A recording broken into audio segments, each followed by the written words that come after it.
की गई है।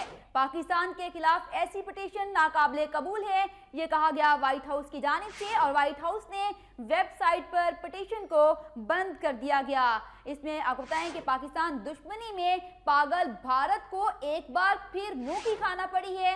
व्हाइट हाउस वेबसाइट पर भारतीय पिटीशन खारिज कर दी गई है और ये पिटीशन जाली दस्तखतों की वजह से खारिज की गई है। पाकिस्तान के खिलाफ ऐसी पिटीशंस नाकाबिले कबूल है, व्हाइट हाउस ने कह दिया।